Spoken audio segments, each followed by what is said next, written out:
I am Arfi and this afternoon we are here at the Mumbai International Film Festival for a panel discussion about the challenges and triumphs of international co-production. We extend our gratitude to the Ministry of Information and Broadcasting, the National Film Development Corporation and the Satyajit Ray Film and Television Institute, Kolkata. The session explores the hurdles and victories in international film co-productions, highlighting the cultural, legal and logistical challenges as well as the advantages of diverse collaborations and global reach.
Join me in welcoming our distinguished panel with once again a round of applause as I call upon Mr. Nila Madhab Panda sir, a well-recognized documentary filmmaker and a Padma Shri awardee.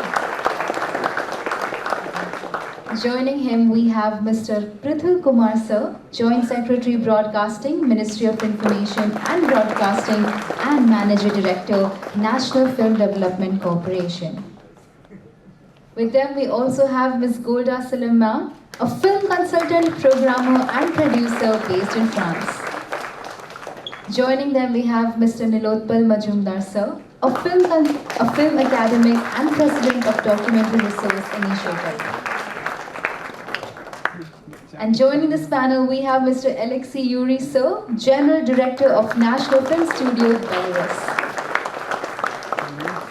And moderating today's discussion is Mr. Arfi Lamba sir, an accomplished actor and producer, co-founder of Bombay Berlin Film Productions. May I also now request Mr. D. Ramakrishnan sir, General Manager, National Film Development Corporation, to felicitate our guests.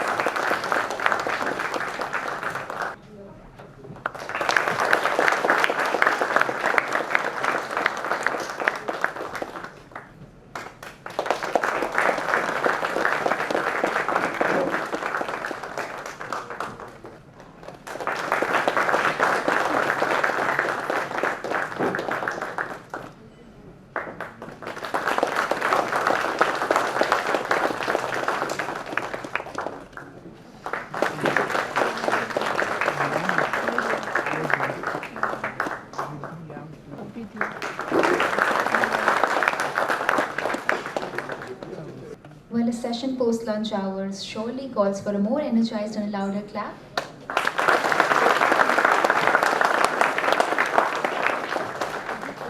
May I now please hand over to Mr. Arfi Lamba sir to commence today's insightful panel discussion. Over to you, sir. Thank you. Welcome everyone. The attendance in post-lunch session is amazing. Thank you for all for turning up. I'll start with you, Nila sir. Padma Shri awardee, 4 national awards. You've been working on this space for the longest time. You know, how has it been, and what do you think with the new funds that are coming in place from India? How is it going to be easy for the journey? There are a lot of young filmmakers here, so you know your insights will be very, very helpful. Thank you. Well, I would start with this, that today globally as Indian producers sitting here, are more powerful than anywhere else on earth. The basic reason is when we think of co-production, we always think of first is money. Where would the money come from, you know? But as co-production, I would say the first thing we should think is right partnership. So money comes later. If you have a right partner, like let me give you an example. You know, my first 7 feature films, I never get funded by anybody. So I was a forceful producer. I'm essentially a writer director, but I become a producer because nobody gave me money. So then you have the easier procedure that is beg, beg, borrow, steal, sell, whatever you make the film happen, you know. But now it's much more easier. But within the easier also, it's much more difficult because the funds are now all over the world, especially in Europe where we used to depend on funds, now totally dropped, you know. And if you get also, it's like $100,000, $500,000 like that.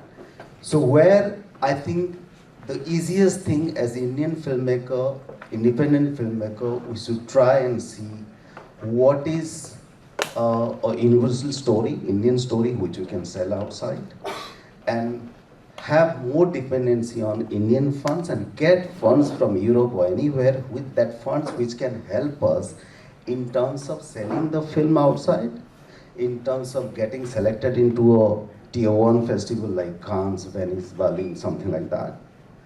That becomes easier. As an independent filmmaker, I was advised that, you know, have that little bit of, and second thought also that to get an institutional fund, don't think that co-production and funding is so easy from Western world, you know, because they have a cycle once or twice a year, and that takes a lot of time. Once you get also the paperwork, everything, it's like a 2 years process. It's better to get an equity fund. Okay. Back to Golda, you know, he raised a very valid point, and I've closely worked with Indian funding system, which is a very new system right now, but I think we've kind of made one of the best systems in terms of applications, in terms of disbursement of funds. But this is the feedback that we get from a lot of filmmakers from India, young filmmakers, especially new ones who are trying, that the funds from Europe have not always been kind or easier to get. There's a lot of paperwork, there's a lot of, the competitiveness is a lot more, everybody applies to them. So now that earlier Indian filmmakers would not have anything to bring on table. You know, we would just come saying, you know, we need a French fund, we need a German fund to make our film. Now we have a lot of money coming from our home ground also. How does that change the perception of Indian filmmakers towards a European fund? You know, does that make it easier, better collaborations? Namaste. I would like to thank first of all NFDC and of course the MIFF organization, and special thank for Guri Nair and all our team. I wanted to say it first. Then regarding the question you ask, it's a very, how can I say, complex, because your point of view can be taken in, but I have maybe another point of view. In fact, we realized since about 20 years that European Commission has set up some co-production incentive or fund incentive to dynamize producers from all over Europe in order to produce some creative film which would be of a high quality that every European producer or countries will be able to be proud of. That's the point.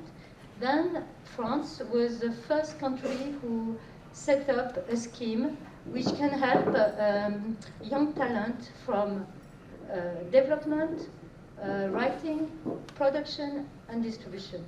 This scheme has been made 20 years ago, even ahead.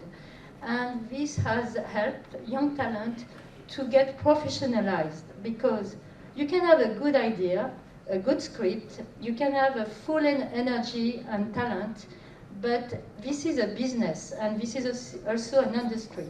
It's very difficult to cope with art and industry. So I think that all the incentive which has been made in co-production in Europe has dynamized most of the cinematographic and documentary production, and also that we can see that some film from India now, for instance, this year in Cannes has a Grand Prix. If you see the financing of the film, you can see that there is 2 French productions, some German fund, some Holland fund from Holland. So this film, also the talent was Indian, and also she made a really good film which has been recognized all over the world. She had to go to Europe in order to develop a project. So it's very complex for me because I think that independent film in independent producers in India do not have, I'm so sorry, I do not criticize, but I think there is some funding, but I think they need really some funding in any layers of the production, which is development, writing, production, and distribution. I found also that there are very few producers. I mean, what we said about producers, there is no school for producers. And in fact, a real team is a producer, an author, and a writer. Because how can you deal if you want to make your film and you are producer, writer, and No, film director? We have producing course in FTII. We have a producing course in SRFTI. We have Whistling Woods. A lot of private schools are actually training producers now. Definitely, this was a lacuna. Even development seemed like a big lacuna in India. But I think our institutions, especially FTI and SRFTI, have been training in development quite a bit. But you definitely, development is something that the government is looking actively at and should look more into, because that's one lacuna that. Yeah. I agree, but I just say that through my experience when I met a young team in, for instance, Film Bazaar, which is a great initiative. And then you can see that some of the team, it's just a film director who want to make a movie on a script. And I think we have to reinforce the skills of these young talents. Yeah. Definitely. Coming to you, Shantida, iconic Doc Edge. We all are such big fans the way you've nurtured and worked with Doc Edge. MIFF is in its 18th year, and this has been such a big show this time. The government is supporting full time, and FTC has done such a great job. What are your thoughts? Because you've been working with documentary producers, directors for the longest possible time, documentary filmmakers. With these new funds coming into place, how do you think the scene's going to change for documentary filmmakers?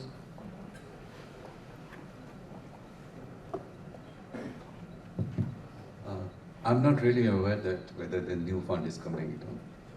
That's it. So we've been shouting about the funds from Which fund you are talking 2022. The cash rebate that Government of India is offering to any kind of audiovisual project that's going to be shot in terms of either a co-production or if a... Yeah, I understood. Right. Thing is that when you talk about co-productions, but I'm definitely talking about the documentary ecosystem, I don't have much idea about the fiction, you are talking about the best time in India, I find. Something like that, we are more privileged than anyone else in the world as a filmmakers to get funding from local funding, right? So the problem is actually there's no local funding available. Co-production only can take place where it's a kind of portion of money, investment that is coming, So it's only that investment can take place when you have little money with it. At least to develop the project, you are in possibly the middle of your shooting, you have substantially you have gathered your material, one can really take decision on that. It's not really descending from the sky, The co-production opportunity has to happen when you have something, You have already progressed substantially. Now, for us, our filmmakers, independent filmmakers, the major problem is that we are making films in the country where the production support or the development support is absolutely zero. So, world is not attractive to us because where locally you do not get the support, it would be really atrocious dream, to expect that co-production money is coming. Having said that, with the last 5 years, you can say Indian documentaries are doing absolutely great. Yes, sir. That, of course, all the films that you can see that is traveling around and which is aesthetically is quite strong, and representing the Indian kind of as a kind of artwork, in a great way. Those are all the kind of outcome of co-production. But that co-production took place basically. I'll advise all of you, instead of looking at the kind of very complex, challenging co-production scenario, one should look for grants. Now, one advantage from Indians, of course, that grants are not available locally, but global grants are very, very absolutely open. So the first idea to have a kind of funds, grants from the institutions, develop your project, go to the marketplaces, go to the incubators and pitching forum, do your networking, present your film, and definitely that is where your first dialogue starts. That's how you are really initiating the dialogue to invite really stakeholders for further investment. So what you feel is lacking right now is that probably we should have more incubators for documentaries. Though incubators like the something like MIFF's co-production market is a kind of incubator. We get the market will not help, but is there actually the money available? Now, even in like the dockies, because most of the people are coming from outside, and the Indian producers also participating. Indian producers are coming up with the kind of a maximum 10 lakhs and 100% right. But the Sundance is offering you 100,000 USD. Yeah, but to one project. Yeah, 2 projects. No, what I'm saying, Right. No, I hear you. No, I'm saying that there are 8 funds or 9 funds that Indian filmmakers can access to. Right. And Right. it's a wonderful funds, no string attached to it, and Right. no intervention also there. It's like you send 2-pager, and 3 minutes of clip. 6 months later, they say, hey, submit your documents, Yes. want to transfer the money to you.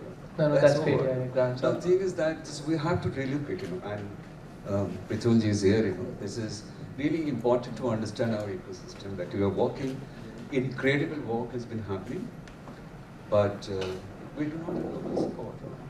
Right. And instead of, although this with the absence of local support, what we are able to really attract foreign investment into a project. Somehow, like the incubators and market will not help, unless we have the stakeholders, unless this, considering documentary as an industry and people are investing in it. Right, yeah. We had such a great session yesterday because MIFF actually got a lot of corporates with corporate social responsibility, inviting them and encouraging them to invest into projects that align with their values, like anything that is related to empowerment, environment. CSR is very, very kind of shy and shaky in terms of documentary. Yeah, that's why a push from the government side is very, very important for them. Coming to you, sir. You have come from Belarus. I understand that there is a close association going on right now. There's a cooperation that's being established between India and Belarus. So we welcome you here. And I would like to ask you, what is on the agenda? What all is Belarus bringing for Indian filmmakers? Уважаемые друзья, я хочу поприветствовать всех вас от имени Республики Беларусь и поблагодарить за возможность показать белорусское кино в такой красивой республике, как Индия. Alexei Yury, director of Belarus Film, wants to congratulate you who have visited Mumbai International Film Festival, and we are here to present Belarusian films and have a cooperation in future. Thank you, sir. Thank you for being here, and I think everybody's excited to know more. I did heard when I was backstage, I was conversing with you that there are a couple of facilities that Belarus is offering, like there's a very big sound stage that you have and other. Наша киностудия самая крупная в Беларуси. We have a very big cinema studio in Belarus, Belarus Film. Является национальной This киностудией. is a national film studio.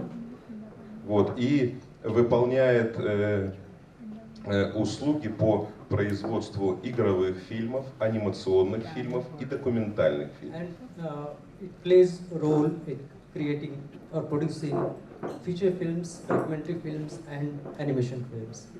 Большую часть продукции заказывает государство, Министерство культуры Республики Беларусь. Majority of the films are produced for the government of Belarus. Thank you, thank you. I think this will be another treaty that will be added to the 16 co-production treaties that India already has. This will open up new avenues for Indian filmmakers to look at a new territory and utilize those facilities in co-productions. The best part of co-productions will always stay that you can collaborate. The burden of the financing and production doesn't stay on one party and only on your country. And you end up making international films. You end up collaborating with your counterparts internationally, and the film's outlook becomes more universal. So I'll come back to Prithul sir now that I sir, think, you heard. sorry, I think Sorry. it will be benefited to audience to know what treaty, what they are offering.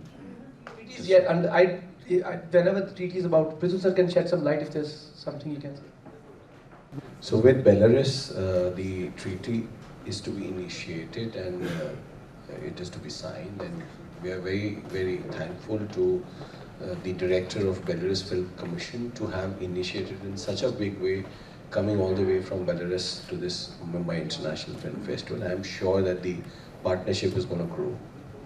I think. Sir, yeah, please go ahead about the discussion. No, I was asking you, I was coming to you only that, we have this new fund and this discussion is going on. I wanted your inputs now that you've heard everyone. So, a lot of fruitful discussions, I think both the sides, very, very important and pertinent points already spoken. What I feel is that co-productions has got many layers as was being discussed.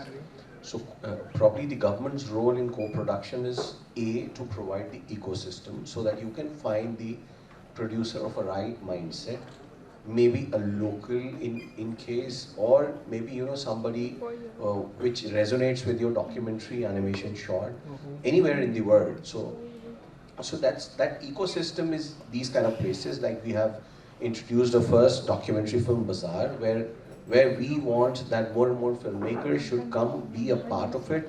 I'm sure that the students and the budding filmmakers would also get benefited from it. Finding the right sort of people, initially it may begin as if your aspirational leader, you meet up and then you sort of get together with him. It's simple networking in the beginning, but this ecosystem is very important. Otherwise, if you have to meet all the people you met in last 4 or 5 days, it will take you months to meet there. Such an ecosystem is there that's an initiative which we thought we need to take for documentary especially. And then of course we also have documentary portion in the Film Bazaar.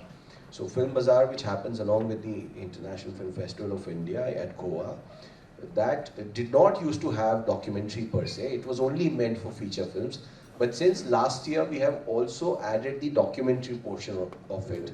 And we had kept only 5 curated documentary film projects, which got selected out of about more than 50 or 60 which applied. But you will be happy to know out of that 3 are in active, collaborations now because of whatever people they met at MIFF and all that. The other thing about co-production is when the government's intervention in starting to fund the projects. So locally also, the government of India has always been traditionally funding. In fact, in the campus which we are sitting right now, this is the film division. This used to be the film division campus, wherein it was all about documentary filmmaking and supporting the documentary filmmaking. And now this has been merged with NFDC. So now I can assure you that documentary still occupies a very, very important space for the government's agenda. 1/4 of the total funds which we allocate for domestic funding goes to the documentary format. The rest of it can be for other things, but 1/4 is still for the documentary format. Even after realizing that a feature film would require much more cost, maybe documentaries require a little lesser cost, but still it has been kept at that level. And besides the other compulsions that the northeastern region also requires some sort of some percentage of compulsory funding from the government, but still we have kept it at 1/4. So it's not that the documentary is getting negated. Another important point of co-productions is that when you are able to bridge the gap internationally, or you are able to find somebody internationally to co-produce that project, therein the government of India has introduced incentives 2 years back, which has been majorly enhanced to $3.6 million, which is a huge amount of money. I mean, Golda sitting here, she will say that we are no less than any other fund in the world right now, the kind of level of incentives which we are offering. So that empowers you to go ahead and converse internationally that you can get me the fund from your country, and our country is also here backing you up with 30% to 40% incentives of whatever is getting spent in India. So it's a great empowerment of the filmmakers. And I'll tell you, in November we enhanced these incentives to what I just said is $3.6 million. And from November to June, maybe 6-7 months, we already have cleared 34 of them. So that's a huge influx which we are receiving now, and there's a lot of encouragement which I think the filmmakers do have, which I think Madhab Sahab was talking about it. I think we should all start. We already also have put up a stall of Film Facilitation Office. I think some of you can also pay a visit there. I think on top of it, there's one of the interesting part of these funds, which I know very well, that's why I was speaking, is 50% of it is disbursed before you finish your productions, which is not there in many funds, So for you to know. Also, there's an FFO stall here. There are people, all the officials are available here to talk, but I often feel that young filmmakers and new people feel that funds are announced, but we don't know about it. There is a very simple process. Everything is out on the website. You just go on NFDC website. Under that, there's an FFO section. That FFO section not just lists all the treaties we have, it lists in simple maps and graphs how to access that money. It's not rocket science. It's been made so easy. Also, because we are a new fund, I think the executives looked at every possible fund and the way to make it easy and accessible.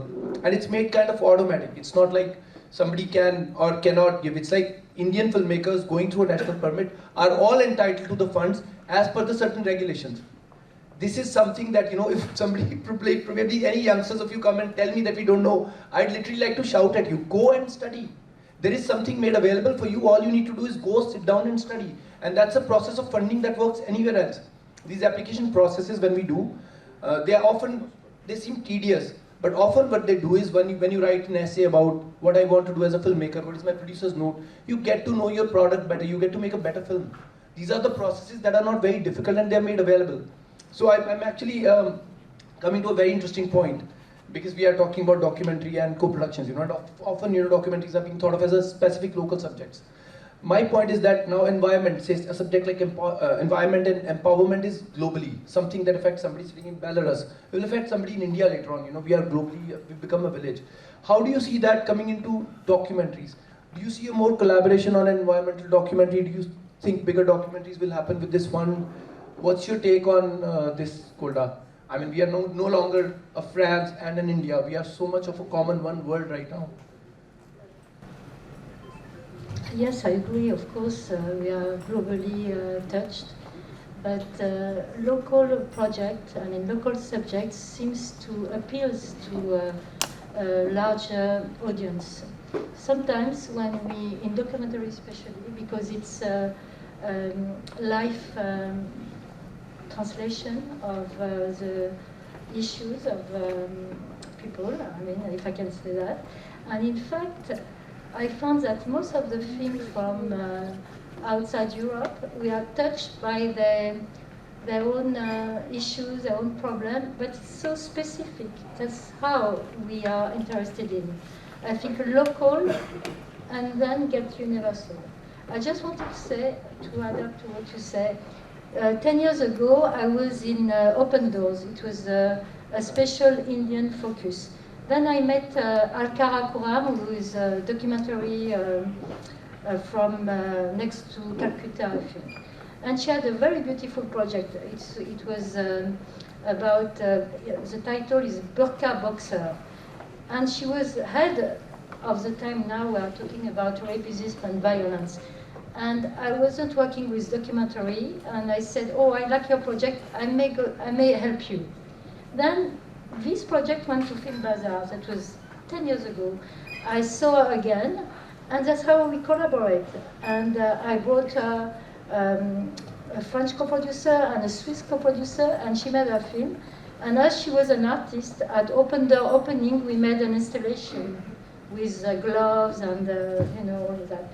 What I mean is that this workshop, like Open Doors, or even I think Film Bazaar is very, very helpful because it gives you universal way of collaborating, and the input of European, for instance, producer can optimize the project. Because in fact, most of the time when we have the script, we love the story, but the script is not ready, not at all, not to get money anywhere. So in fact, it is true that it takes time. It is true that a European producer has to go to fund to get the money because we do not have equity.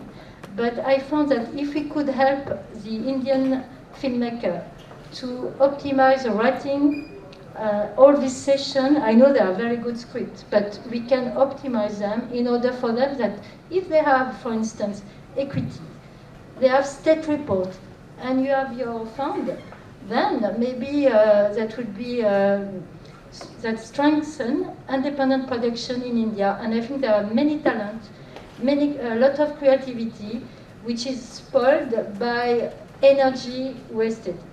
And that's what I wanted to say. Thank you. Like I wanted to specifically say, let's take a specific example. We have a project right now which is in the co-production market, which is about conserving water in deserts. So of course it's a local story, of course in Rajasthan deserts, we are seeing a lot of, in fact with the development of canals going in, still the older methods of conserving water are disappearing. Those kind of projects, won't they automatically translate into a French co-production? And because what we are trying to do is use ancient knowledge of saving water and making it more scientific and scalable. So won't that be something that is... Yes, but there are many film directors who are touching this subject, and the slot of broadcast is very narrow. Right. So now what we can see is that the narrative documentaries now are going on theaters when they are made. So it's a mix of documentary and cinema. And we can see that this type of documentary is appealing to the audience. And we have also some new way of distributing this type of documentary. Theaters would take it for 1 week maybe when it's a good one. And afterwards you have all these non-commercial distribution. It's at university or club where people are dynamizing the story by talking to the social media and the audience to bring them in the theater to talk and see the project. So it's very complex because there are a lot of film directors, very great film directors who are touching this subject. So I think the best is when you like a project and you want really to go ahead with it, that's the best thing. You have to be motivated, passionate. So, okay, we don't talk about water, never mind. If you are passionate and you have a good story, it will go across border. That brings me to one specific point she said that, so this is from last couple of years, we've been hearing a lot about impact, documentaries and the actual impact that they make, and also a lot of these documentaries opening up the avenues of distribution and money making in educational institutions, like universities, like, other institutions that will license these documentaries for filmmakers and pay them, Would you like to, any one of you had that experience? Would you like to talk about it? Before that, what Prithulji had said, I just want to little elaborate it on. Yes, it is actually the great idea to build up the ecosystem. And it would be possibly good that if there is a kind of fund, maybe it is definitely state fund, coming from NFTC, and I get the fund as a filmmaker and develop the project, to some extent, and that fund should allow me to have a kind of a co-production agreement, or access me, in terms of rights and availing for the funds, It really helps, So I have initial state funding locally, and maybe coming from NFTC, and then I start working on the project, I can really get further grants and funds and maybe the co-producers also. Now, in case of documentary co-production,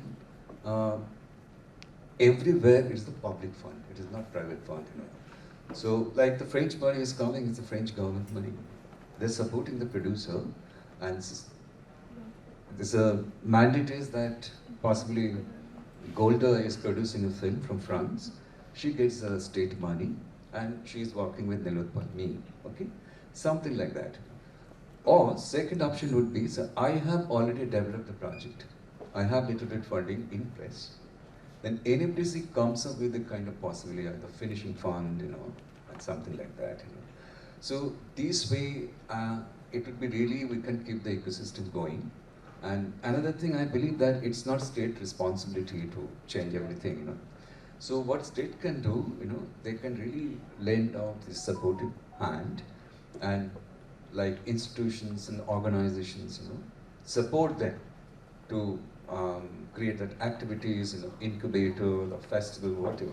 All over the world it is happening like that. I think you must be aware of about the Creative Europe or EU Media Program, now Scottish, Creative Scottish, most of the countries, they have a kind of a national funds, and it goes to institutions, it goes to really like-minded kind of people, and kind of course there is a kind of compliance and the mandates are there, but at the grassroots level, the state support is going, and it is really helping to develop the ecosystem that is required to nurture the kind of filmmaking activism. And I'm totally getting you, but I'm also feeling that there's an overlap, like exactly what you're saying, if I'm getting it, is that an ecosystem like Doc Film Bazaar, an ecosystem like Doc Edge, and you're saying that the government should also support other parallel ecosystems. Yeah, of course. Right. Now, right. See, now, even in Film Bazaar and Yes, Doc Edge, so we have participations from the local producers, but somehow we cannot blame them, They don't see that in the country of India, the documentary is a kind of a proper, viable investment to make, and somehow they will be able to monetize it. So naturally, it doesn't attract them. If it attracts them, also they will be talking about a very small amount of money. If really we want to really upgrade quality films, I need 2 to 3 years, to be with the space, my story space, and with the characters, I'll be following some people, or with the event that is happening. And also I want to engage and employ that kind of quality of craftsmanship, So that's why the resources are required. Isn't that also a function of, as an industry, like what is viable in the market in terms of profits? Like our commercial films do very well, we do that theatrically. Internationally, in France, in Germany, the document is actually released in theaters and they make some money also. That becomes a part of their plan, their finance plan, that they have some recovery model. Indian audiences have typically veered away from documentaries. If I'm right, sir, the only space where documentaries used to come was Doordarshan for the longest possible time, showcasing them. So maybe, are we talking about, Nila sir, that somehow we need to do something towards the audience, get their interest into documentaries? How should this lacuna be covered? Yes, no, please. Just one thing please, I please, want to conclude, let's not blame the audience, because audience cannot imagine what documentary would be, and that kind of we couldn't build it up, and we couldn't share our kind of a work with the audience. One important thing is with the state partnership, like everywhere, at least initially for 10 years, more than a decade, documentary investment was considered by the state, the investment for education or healthcare, So let's not think about the profit, monetization for the time being, You have to develop that ecosystem when we'll be really standing on our feet, and there's definitely automatically that vibrancy will be in place, and it will definitely attract further investment. So you create that atmosphere. Maybe this is initially, of course, and I believe that's everywhere it was initiated by the state, and it is successful, I'm with you. Again, the only question will be that, there's more investment into it and we're making all those documentaries. Where are they getting exhibited? Where are the people who like them will go and click for them? I totally get you that, this has to be totally, in the beginning, supported. Doordarshan is one of the finest channel and distribution network. Biggest network and we have. With Doordarshan, it's incredibly great kind of a network, Right. and broadcasting system, and so better than many countries, This is a kind of a fantastic thing we have in our hand. Just through Doordarshan, you reach out to the kind of billions of people, as an audience. Yeah. I just want to say that in France and Europe, each broadcasters have quotas of numbers of documentary or feature film to take and buy So obviously, some of the curator has to buy a certain numbers of documentary to be seen on the broadcast. So that dynamize the production and the visibility of the documentary. Prithul sir, can we? I think in India they're all private channels, and we only have one. No, wonderful suggestions. In fact, whenever we try to try to scale up the policies of the government, we definitely take all these stakeholder suggestions, and these are very valuable suggestions which are coming from the panel. And in fact, I would also like to tell that whenever the government is taking any step, we generally put it out on our website and we invite even public feedback.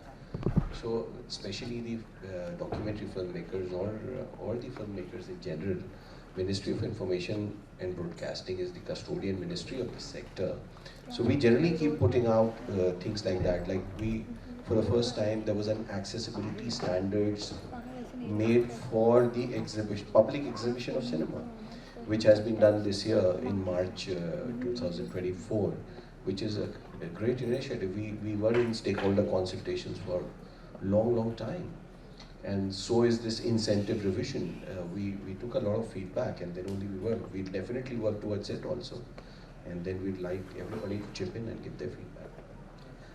I think it's also wise for organizations like NFDC to support development of documentaries. The basic reason is, you see now there are a lot of OTT platforms who are attracted to feature-length documentaries, produce a quality film.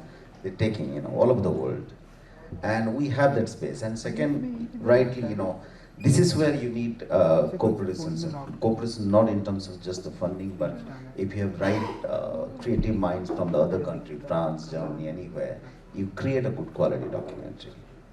I think we may have a long way to go, but it can be a good beginning at least, because since we don't have a market here, we don't showcase in the theaters.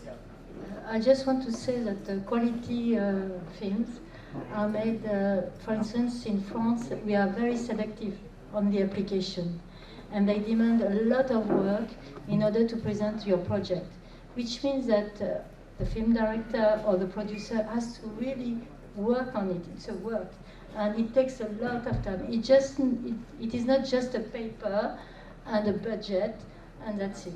So if we want to professionalize the production and the team, producer, film director, they have to be taught how to reply to this application. And the application should be quite sophisticated, I'm sorry, not selective, but selective enough in order to support the best ideas and the best project. I have a little different take on that always, because India is such a diverse country, and our filmmakers often, the language, the whole diversity that we deal with, people come from different languages, and expression is so different that to make it super competitive is one way of it, and to make it more creative is another way of it. That's. I do agree. I'm with you. Yes, I'm with you on that. Yes. So shall we open the panel to? Or I'd like to come to you before we open the panel, Yury. So how has it been for you at MIFF? First of all, how was the experience here? Почти как дома, очень гостеприимно. Absolutely at home. Только немного жарко. Welcome. No, we are happy. Only a little bit hot. Right. Wow. And I wanted to talk to you about co-productions. Now that we are going ahead with the having a cooperation. Yeah. So how is it in Belarus? Do you release films, or are documentaries released there? Are we expecting a cooperation where our films will travel to both countries, and we can release our films there, we can have your films there? What is it that we do?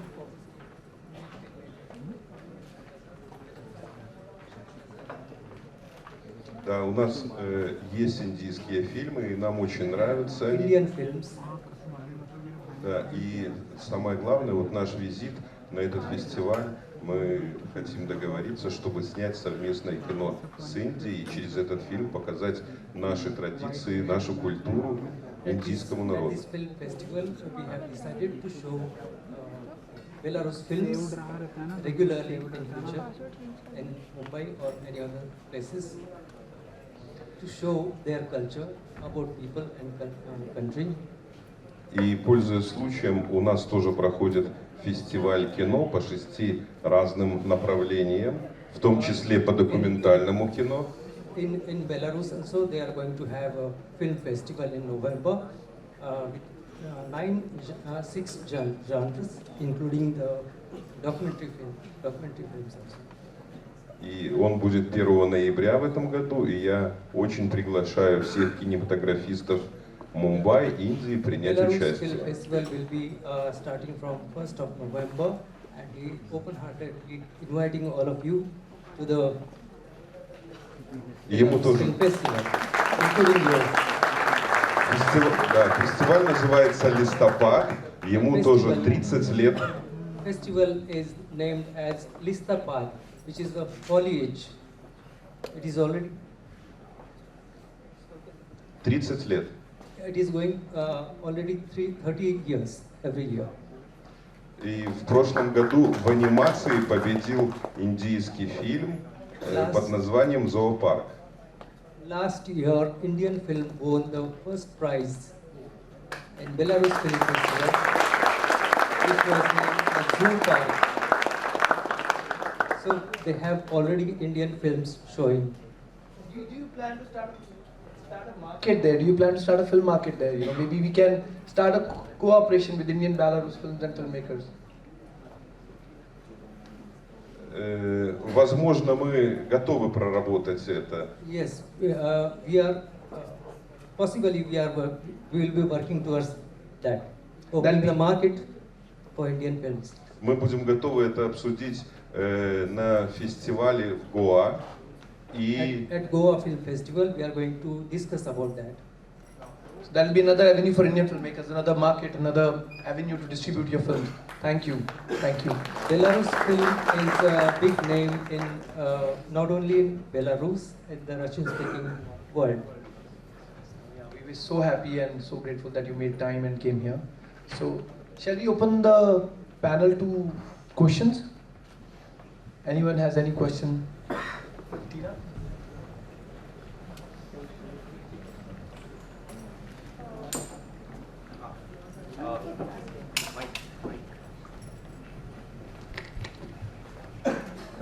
Thank you very much for all your inputs. As a filmmaker myself, I just want to bring to your notice that it takes a lot of time and efforts to develop a documentary, or even if it's a feature film, to make a visual piece for the people to look into. And if there are no grants in India for documentary film, and even for these cash incentives, we have to make a visual piece or write a script. So that takes a lot of time, you know. So if we are just, dedicatedly doing that, so how, I mean, if the state doesn't support, or if there's no other stakeholders that are coming forward, it's very, very difficult, you know. Even to include, to get benefits of the cash incentives, there has to be a script, it has to go to a script lab, and it takes years and years of lot of time and efforts. So, if there is some kind of a seed funding from the state, some kind of initial grant that we can apply for, and that, of course, it's an open call that you put for the merit of the filmmakers and the film. I think it will be greatly beneficial for all the filmmakers, irrespective of whether it is a fiction or non-fiction, because in the end, it's the same amount of time and effort that gets into making, a piece of the documentary, or the script. So, what do you think about that? Let me answer that. I think it is pointed to me, although she didn't mention. But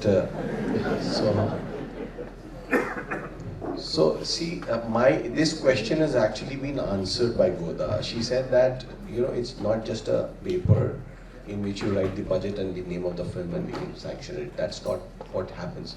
She said it particularly. It's a very, very intensive process of very, very competitive selection. Understand one thing from the point of view of the government. This is government's money is not anything else but public money. It has to be spent on the right cause.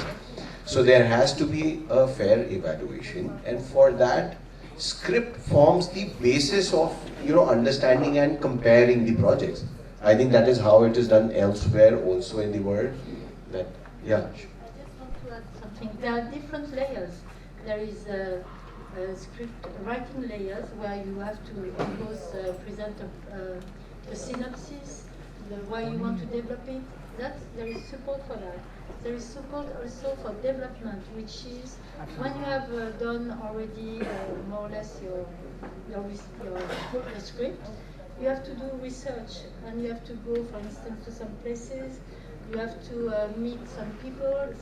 That demands a lot of research, and there is some support for that too. So on each layers of the production and development, you have some support. Then there must be a scheme where you can give the money and get the money back. That's the way that the French do. Maybe we can think of something similar. It will take time, but at least this will make it going for every year. And I think the fact that you in India have equity money can be really good, because you put equity money and some state money, and that incentive. What do you want more? I mean, you do it. So yes, that thing that probably we have to get into that level-wise, layer-wise kind of distribution. We can definitely take up that suggestion. That's a very fair suggestion. But I think it should not deter people that you have to have that intent of detailing the script, working on the script. In fact, when we travel internationally and we speak to the international producers or directors, they have one thing to tell about the Indian filmmakers, which we should take it positively, that we need to really work on the script more and more. That is what the feedback we kind of get, because a lot of people they pitch internationally and this kind of feedback. So yes, it should be made a point that script well done is like a job half well done. It gets you funding also. It gets you, it gets you easy shooting and easy conceptualization also. Rama sir, you want to add something? I just want to ask one question to Golda. Golda, this is just to continue with what you were saying about the development. Unlike feature film you have a script in hand. Before you go for shoot, you have a complete script. But in documentary, most of the time the story happens in the situations. It's because we are going to capture the realities, the actualities of. So the development happen in the second stage, go to the set and then you come up with new ideas, new thoughts. So how you attract especially international co-production, because the funding. You have any option at the later stage also, or how with the initial idea can fetch the funding? Because the development, it's a progressive, kind of, yeah. You are talking about the French people? You are talking about the French. In fact, there are so many film directors who applied. Not everybody has some money, but we have the broadcast to give development money too. So there is CNC, there is a broadcast. So only those, I think, who have producers, they are helped, I think, because I think that if there is a producer, they can be reassured that the film will be delivered and will be done in such a way that the money is not wasted. It doesn't mean that on the development level we don't take teams like film directors and writers. We do take them, but that is through the document they give and how we evaluate it. There is commission from some broadcasters and also some producers who have been shown their reputation, if I may say, and who can give us who can vote for the project or not, select the project or not. That's how it is, yeah. I think Rama sir was asking something different, which is that Sorry. When we start a documentary, suppose I'm starting documentary to cover Sundarbans or the backwaters of Kerala, and once I go in, that's the grant I got for. Because documentary is an ongoing process. I realize that the more interesting story or the more impactful story will be that I take the story of one boy who lived there, who lost his house, you know. So the whole documentary structure changes because it's involving structure. Yes. How do you, as a fund, if there are funds, you know, how do they deal with that when the parameters have changed? And that's, right, sir? That is what you were asking. Is that okay or not? Yeah. I understand it, but not totally. I don't understand totally the question. Thing is that this script is not word, you know, and it's just concept and treatment, you know. Right. And co-production doesn't take precedent lights. In CNC, you're talking about Art of France, you know. You need to have at least 20 minutes cut that you are sending in to open up the dialogue. So it comes much later, co-productions. So you have to have a substantial material based on which one can take a wise decision. So it is much later, you know. So it's a concept in here that we develop it, we further shoot, you know, we edit something, you know. Then the question of co-production is coming, you know. Then only the all stakeholders are really interested about the project and they understand it in a deeper way. They can internalize it and then That is what the whole discussion is gearing towards, that for documentaries maybe not just a co-production fund, we may need a prior development incubation fund. Seed funding, you know, that's Yeah. My last question to Alexei, Yury. Alexei, just wanted to know for what is the advantage of the Indian filmmakers coming to Belarus to shoot? What attractions you have? Ну, у нас пока помощь финансовая. Right now we have a financial assistance. Пока в проработке государством какие-то возвраты финансов, ребейти и так далее. Yes, it is already there. Уже это. Как только будут приняты законы у нас, то мы готовы рассмотреть этот вопрос. The rules will be made, they will make rules for the providing financial assistance and all the other assistance to producers. На данный момент пока у нас возвратов финансов нету, но right now we don't have any such program. Но в рассмотрении это находится. But they are seriously thinking about that. They are in the process of making rules and regulations for this. Just to finish the question, because now I understood, there are a lot of filmmaker and producer was nearly finished the documentary, and then they present it to the channel, and they decide, they say, okay, I like your final cut, let's say, and I will go into it. But some are not supported ahead. You know, not all of them are supported ahead, but some can be supported backwards, as you said. Yeah. We have maybe time for 2 more questions. Yes, and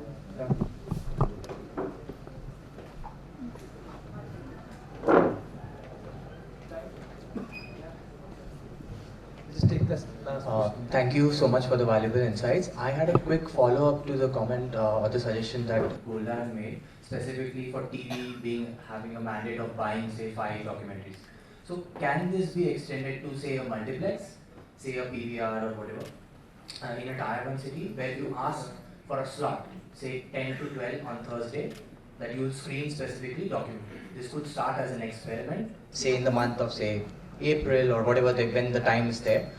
And then, secondly, while this is being formulated as a mandate, it goes through the government rules, checklists, discussions happen, the bureaucratic process. In the interim, can the filmmakers also approach the multiplexes for this kind of slot? Again, this could begin as a dialogue, wherein, say, they would propose maybe Thursday is not a good time slot, go for Wednesday 4 p.m. Can something of this work across? Because whatever I've heard so far, the screen part is also a big challenge because there's no viewer. So can this be interim, like a temporary solution to begin with, while we fix the bigger things in place? So it's a twofold question. One is the government maybe making a mandate, while on the parallel, the filmmakers also approach these multiplexes to figure out at least one slot, maybe a week, maybe a month, and then maybe take it ahead. So thank you in advance. I'll first request Golda to tell us what happens in Europe.